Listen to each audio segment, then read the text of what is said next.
Before we begin today's episode, I want to give a gentle trigger warning. In this conversation, we'll be discussing some emotional topics related to single motherhood, unexpected life changes, feelings of loneliness, and the challenges that can come with raising a child on your own. While today's episode is ultimately one of strength, love, and resilience, some listeners may find parts of this discussion difficult. Please take care of yourself while listening.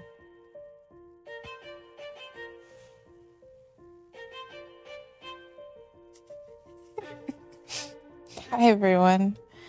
Welcome back to our silent journey.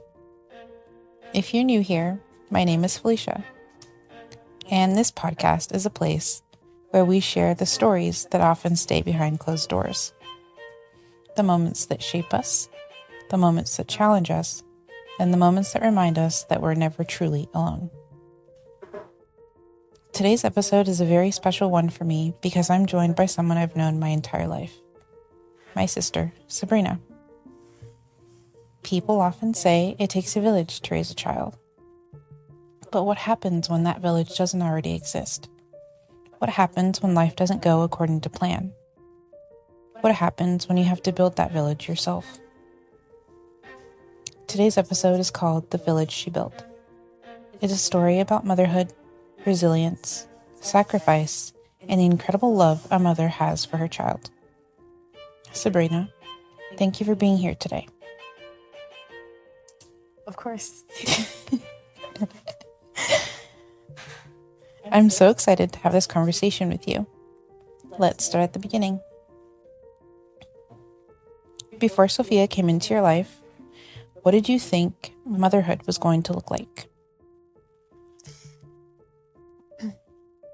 I always thought I would have the picture perfect 2-parent household built with love, joy, and happiness.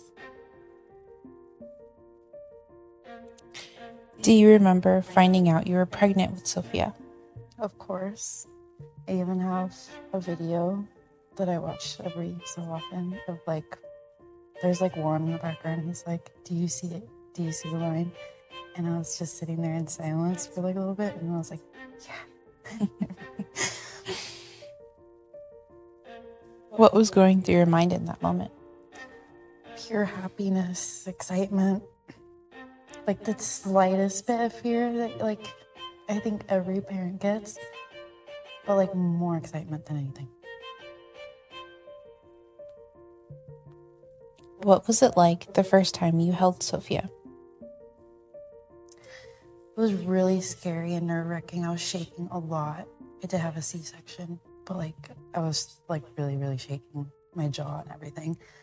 But it was just because she was finally here, and that was really scary for me. Yeah. Do you remember that moment? Yes.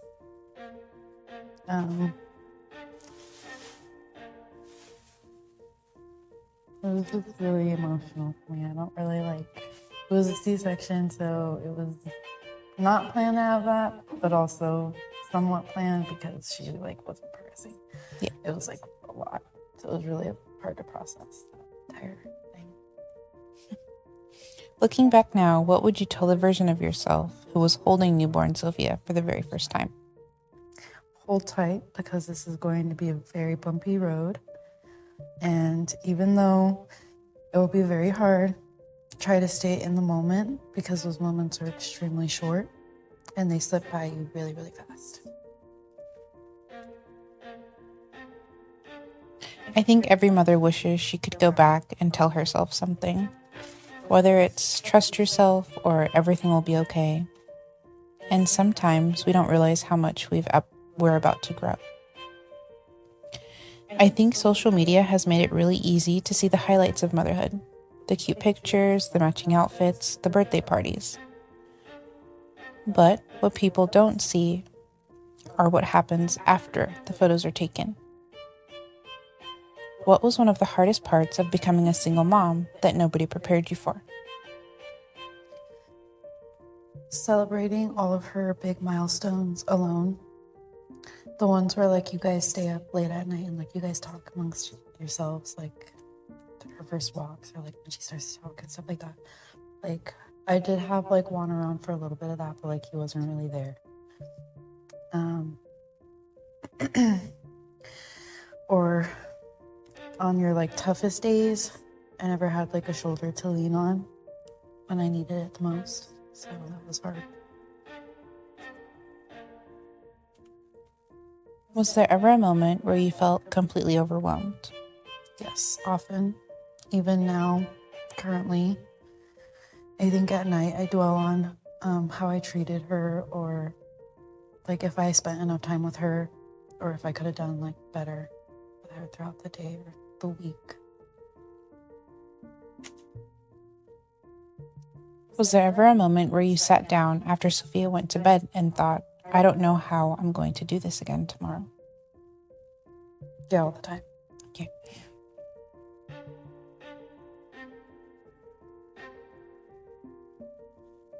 What do you think people misunderstand most about single mothers? For me, personally, I think people mistake my anger as like being bitter, like towards him.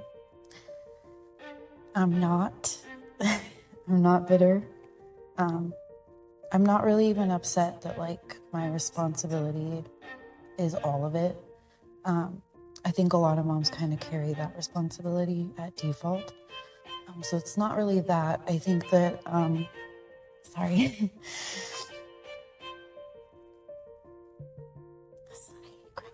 It's okay.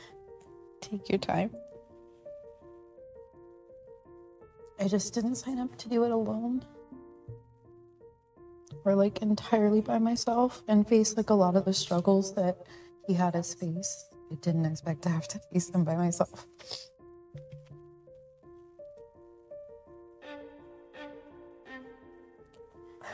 What's something you've carried silently that most people around you never knew?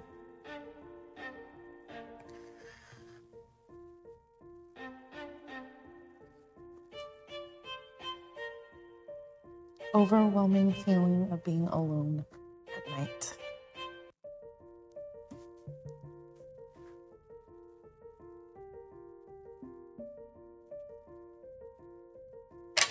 The title of this episode is The Village She Built. What does that title mean to you? Everything, because my village is my everything.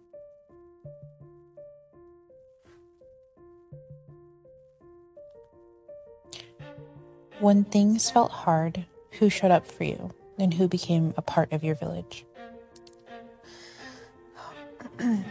Mom, Dad, you and Noah, obviously.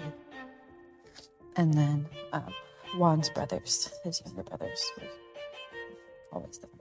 Well, for like the first year they were there.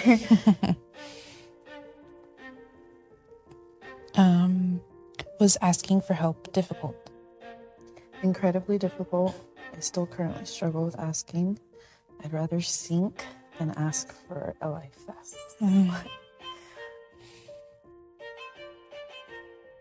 Because I think a lot of us grow up believing we have to do everything ourselves. Can you think of a moment when someone showed up for you and Sophia exactly when you needed them? Yeah, Juan's brothers. They showed up for me more than I even knew at the time, helping her dad take care of her when I would go to work and stuff. Like, it'd be super early, and a lot of the times they were taking care of her, and I didn't really know, but they did a really good job with her. So. Looking back now, what are you most grateful for when it comes to the people who helped you along the way? I'm most grateful for their effort. We're human. We can't show up to everything. But you guys, my village, showed up to everything for us all the time, no matter what. Okay, let's talk about Sophia. Because I know she keeps life interesting. Very. How would you describe Sophia's personality? Funny, wild, free. She's really hilarious. Yeah. the light of our life, actually. So, Yeah. What's your favorite thing about being her mom right now? But she's my bestie. We argue a lot, don't get me wrong. She's like my twin. But I do her nails. I love to do her nails and like her makeup and her little dress up time. I love that. And I know she's gonna grow out of that. She's not gonna want to do it with me soon. Not soon, but I know it's gonna like come up way sooner than I expect. So I'm taking advantage of it. What's something she does that makes you laugh every single time? Her funny faces. Hmm. Always making weird faces. Yeah. And weird noises. Yeah.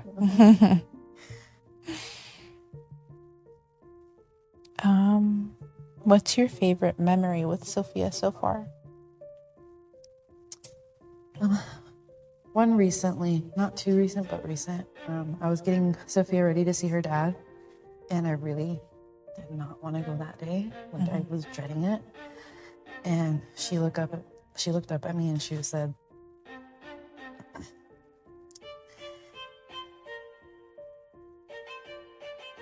"Thank you for taking me, Mommy. That's really nice of you." And that I was like, because first of all, like I don't know where she heard that from, but it definitely did not sound like it came from her mouth once. Like it sounded like it came from someone else's mouth. But I needed to hear it because I really didn't want to go. Yeah.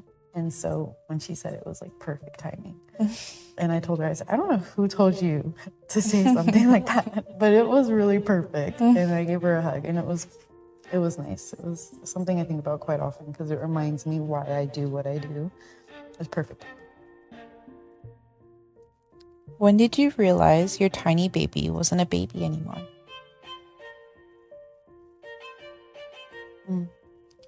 When I think it was like a little after her second birthday, but I used to rock her to sleep every single night.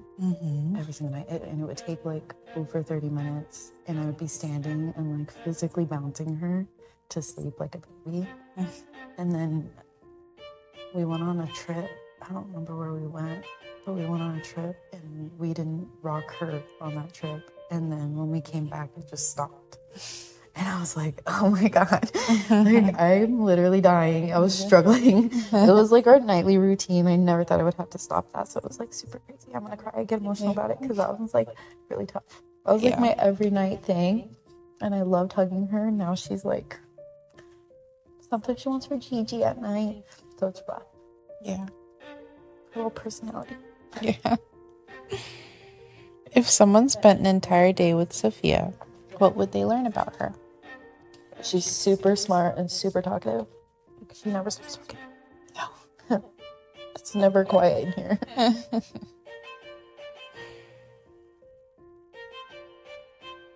Okay. I want to ask you something as your sister. I've had a front row seat to parts of your journey. I've seen some of the good days. I've seen some of the hard days. And I've seen how much you love Sophia. But what's something you've carried as Sophia's mom that you've never really told me before?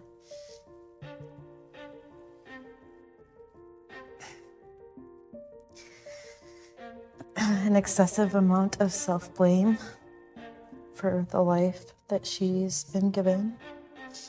It's going to be a really tough one. And I hope that like we're at the end of that toughness, like, that everything works out for her and her dad. But yeah, it's just like never feeling like I did enough for her, or like I didn't provide her the best life she could have had. That's always tough. Yeah.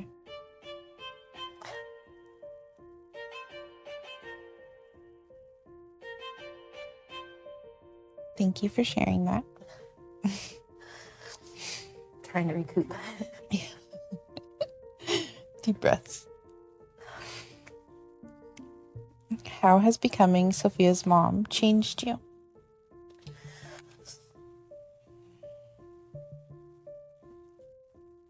It's made me resilient.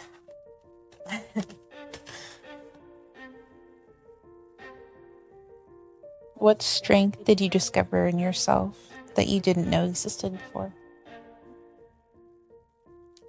Sophia is so fast paced that we barely have like a moment to sit down and really like take in the day. So no matter my personal struggles, we just kind of keep chatting along together, which it's nice because I don't have time to really think and dwell. Yeah. But then at night it gets hard, obviously. When you look at the life you've built for yourself and Sophia, what makes you the proudest? Seeing her pure happiness on her face every day.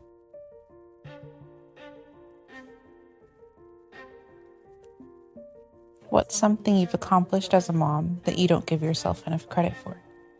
Being able to provide her a safe place to grow up in. Yeah. That's one I don't think about often. And if another mom is listening right now, maybe feeling alone, maybe feeling overwhelmed, what would you want her to hear?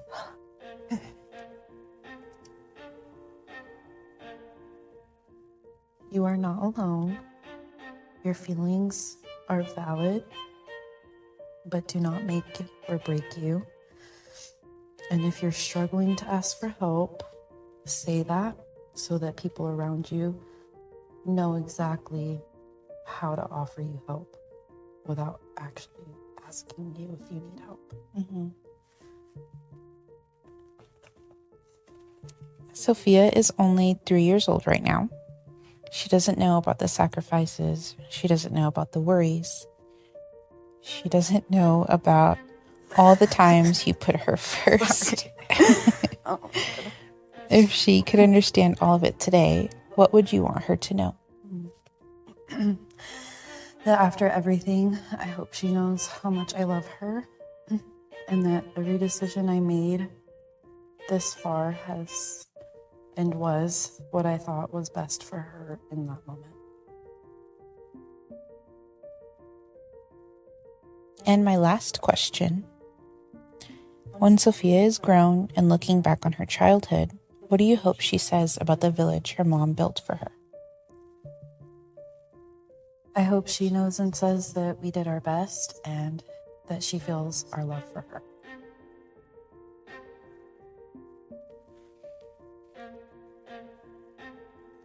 People often say it takes a village to raise a child, but sometimes that village isn't something you're given. Sometimes it's something you build. One day at a time, one sacrifice at a time, one act of love at a time. Sabrina, thank you for sharing your story with us today.